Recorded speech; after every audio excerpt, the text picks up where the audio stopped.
Kehadiran bahasa Indonesia mengikuti perjalanan sejarah yang panjang. Perjalanan itu dimulai sebelum kolonial masuk ke bumi Nusantara, dengan bukti-bukti prasasti yang ada, misalnya yang didapatkan di Bukit Talang Tuwo dan Karangbrahi, serta batu nisan di Aceh.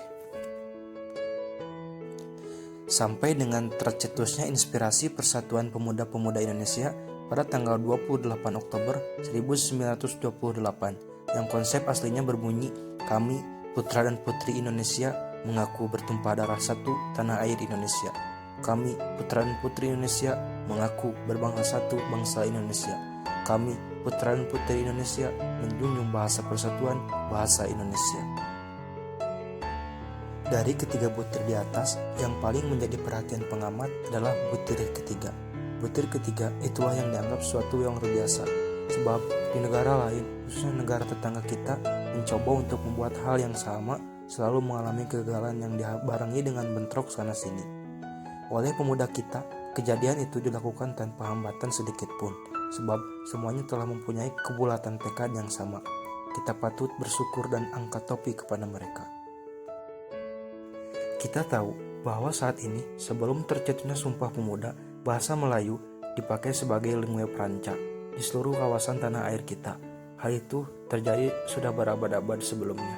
Dengan adanya kondisi yang semacam itu, masyarakat kita sama sekali tidak merasa bahwa bahasa daerahnya disaingi. Di balik itu, mereka telah menyadari bahwa bahasa daerahnya tidak mungkin dapat dipakai sebagai alat perhubungan antar suku. Sebab yang diajak komunikasi juga mempunyai bahasa daerah tersendiri. Adanya bahasa Melayu yang dipakai sebagai lingua franca itu pun tidak akan mengurangi fungsi bahasa daerah. Bahasa daerah tetap dipakai dalam situasi kedaerahan dan tetap berkembang. Kesadaran masyarakat yang semacam itulah khususnya pemuda-pemudanya yang mendukung lancarnya inspirasi sakti di atas. Apakah ada bedanya bahasa Melayu pada tanggal 27 Oktober 1928 dan bahasa Indonesia pada tanggal 28 Oktober 1928? Perbedaan wujud, baik struktur, sistem maupun kosakata jelas tidak ada. Jadi kadang-kadang sama, yang berbeda adalah semangat dan jiwa barunya. Sebelum Sumpah Pemuda, semangat dan jiwa bahasa Melayu masih bersifat kedaerahan atau jiwa Melayu. Akan tetapi, setelah Sumpah Pemuda, semangat dan jiwa bahasa Melayu sudah bersifat nasional atau jiwa Indonesia. Pada saat itulah, bahasa Melayu yang berjiwa semangat baru diganti dengan nama bahasa Indonesia. Fungsi bahasa Indonesia dapat dibagi menjadi dua bagian, yaitu fungsi bahasa secara umum dan secara khusus. A. Fungsi bahasa secara umum. Fungsi bahasa secara umum yaitu sebagai berikut. 1. Sebagai alat untuk mengungkapkan perasaan atau mengekspresikan diri, mampu mengungkapkan gambaran maksud, gagasan, dan perasaan. Melalui bahasa kita dapat menyatakan secara terbuka segala sesuatu yang tersirat di dalam hati dan pikiran kita. Ada dua unsur yang mendorong kita untuk mengekspresikan diri, yaitu agar menarik perhatian orang lain terhadap diri kita, keinginan untuk membebaskan diri kita dari semua tekanan emosi. 2. Sebagai alat komunikasi, bahasa merupakan saluran maksud seseorang yang melahirkan perasaan dan memungkinkan masyarakat untuk bekerja sama.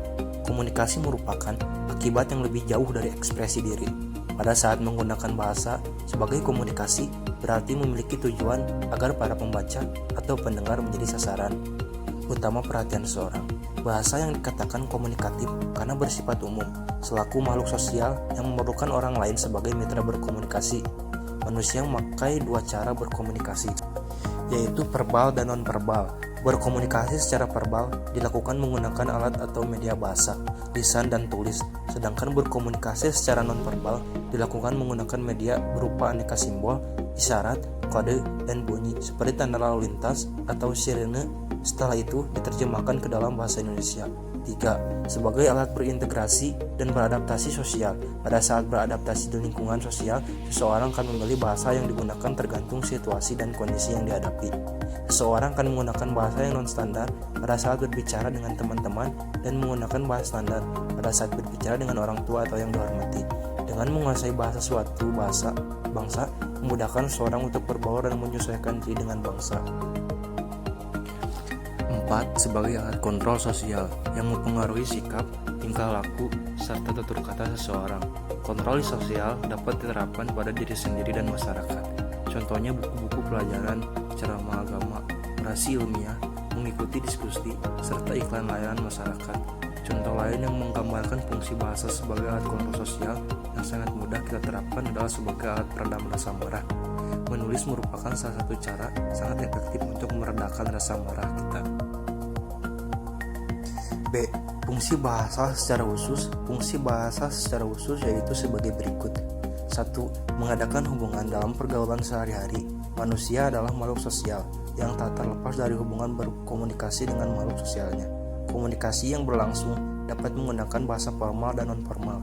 2. Mewujudkan seni, sastra, bahasa yang dapat dipakai untuk mengungkapkan perasaan melalui media seni seperti syair, puisi, prosa, dan lain-lain. Terkadang bahasa yang digunakan yang memiliki makna denotasi atau makna yang tersirat. Dalam hal ini, diperlukan pemahaman yang mendalam agar bisa mengetahui makna yang ingin disampaikan. 3. Mempelajari bahasa-bahasa kuno. Dengan mempelajari bahasa kuno, akan dapat mengetahui peristiwa kejadian di masa lampau untuk mengantisipasi kejadian yang mungkin atau dapat terjadi kembali di masa yang akan datang, atau hanya sekadar memenuhi rasa keingintahuan tentang latar belakang dari suatu hal, misalnya untuk mengetahui asal dari suatu budaya yang dapat ditelusuri oleh naskah kuno atau pene. 4. Mengeksploitasi iptek. Dengan jiwa dan sifat keingintahuan yang dimiliki manusia serta akal dan pikiran yang sudah diberikan Tuhan kepada manusia, maka manusia akan selalu mengembangkan berbagai hal untuk mencapai kehidupan yang lebih baik. Pengetahuan yang dimiliki oleh manusia akan selalu didokumentasikan supaya manusia lainnya juga dapat mempergunakannya dan melestarikannya demi kebaikan manusia itu sendiri. 2. Kedudukan bahasa Indonesia. Kedudukannya berada di atas bahasa-bahasa daerah, hasil perumusan seminar politik bahasa nasional yang diselenggarakan di Jakarta pada tanggal 25 sampai 28 Februari 1975, antara lain menegaskan bahwa dalam kedudukannya sebagai bahasa nasional, bahasa Indonesia berfungsi sebagai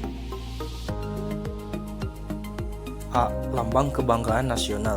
Sebagai lambang kebanggaan nasional, bahasa Indonesia memancarkan nilai-nilai sosial budaya luhur bangsa Indonesia.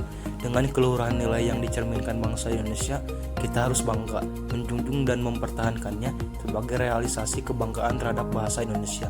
Harus memakainya tanpa ada rasa rendah diri, malu, dan acuh tak acuh. Kita harus bangga memakainya dengan memelihara dan mengembangkannya. B. Lambang identitas nasional. Sebagai lambang identitas nasional, bahasa Indonesia merupakan lambang bangsa Indonesia. Berarti bahasa Indonesia dapat mengetahui identitas seseorang, yaitu sifat, tingkah laku, dan watak sebagai bangsa Indonesia. Kita harus menjaganya, jangan sampai ciri kepribadian kita tidak tercermin di dalamnya. Jangan sampai bahasa Indonesia tidak menunjukkan gambaran bangsa Indonesia yang sebenarnya. C. Alat pemersatu berbagai masyarakat yang berbeda-beda latar belakang sosial, budaya, dan bahasanya. Dengan fungsi ini, memungkinkan masyarakat Indonesia yang beragam latar belakang sosial, budaya, dan berbeda-beda bahasanya dapat menyatu dan bersatu dalam kebangsaan, cita-cita, dan rasa nasib yang sama. Dengan bahasa Indonesia, dengan bangsa Indonesia merasa aman, serasa hidupnya karena mereka tidak merasa bersaing dan tidak merasa lagi dijajah oleh masyarakat suku lain, karena dengan adanya kenyataan bahwa dengan menggunakan bahasa Indonesia, identitas, suku, dan nilai-nilai sosial budaya daerah masih tercermin dalam bahasa daerah masing-masing. Kedudukan dan fungsi bahasa daerah masih tegar dan tidak bergoyah sedikit pun, bahkan bahasa daerah diharapkan dapat memperkaya hajana bahasa Indonesia. D. Alat penghubung antar budaya antar daerah. Manfaat bahasa Indonesia dapat dirasakan dalam kehidupan sehari-hari. Dengan bahasa Indonesia, seorang dapat saling berhubungan untuk segala aspek kehidupan. Bagi pemerintah, segala kebijakan dan strategi yang berhubungan dengan ideologi, politik, ekonomi, sosial, budaya, pertahanan, dan keamanan mudah diinformasikan kepada warga.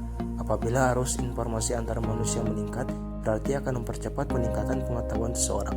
Apabila pengetahuan seorang meningkat, berarti tujuan pembangunan akan cepat tercapai.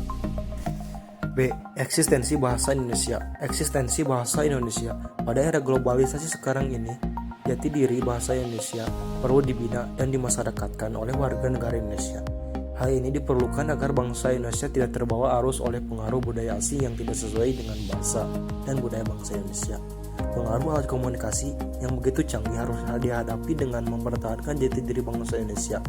Termasuk jati diri bahasa Indonesia, ini semua menyangkut tentang kedisiplinan berbahasa nasional.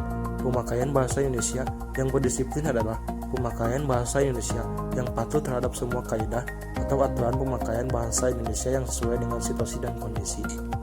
C. Tantangan bahasa Indonesia di era globalisasi. Era globalisasi yang ditandai dengan arus komunikasi yang begitu dahsyat menuntut para pengambil kebijakan di bidang bahasa bekerja lebih keras untuk lebih menyempurnakan dan meningkatkan semua faktor yang berhubungan dengan masalah pembinaan bahasa. Sebagaimana dikemukakan oleh Fred Hairston dalam Lee 1996, globalisasi mengembus batas-batas budaya melalui jangkauan luas perjalanan udara semakin luas, komunikasi dan meningkatnya turis wisatawan ke berbagai negara. Melihat perkembangan bahasa Indonesia di dalam negeri yang cukup pesat, perkembangan di luar negeri pun sangat menggembirakan. Data terakhir menunjukkan setidaknya 52 negara asing telah membuka program bahasa Indonesia Language Studies. Bahkan perkembangan ini akan semakin meningkat setelah terbentuk Badan Asosiasi Kelompok Bahasa Indonesia Penutur Asing di Bandung tahun 1999. Walaupun perkembangan bahasa Indonesia semakin pesat di satu sisi, di sisi lain, peluang dan tantangan terhadap bahasa Indonesia semakin besar pula. Jadi kesimpulannya, bahasa Indonesia merupakan bahasa yang mempunyai kedudukan dan fungsi yang sangat penting bagi bangsa Indonesia, di mana kedudukannya sebagai lambang kebanggaan nasional, lambang identitas nasional, alat pemersatu berbagai masyarakat yang berbeda-beda latar belakang sosial, budaya, dan bahasanya, dan alat penghubung antar budaya antar daerah.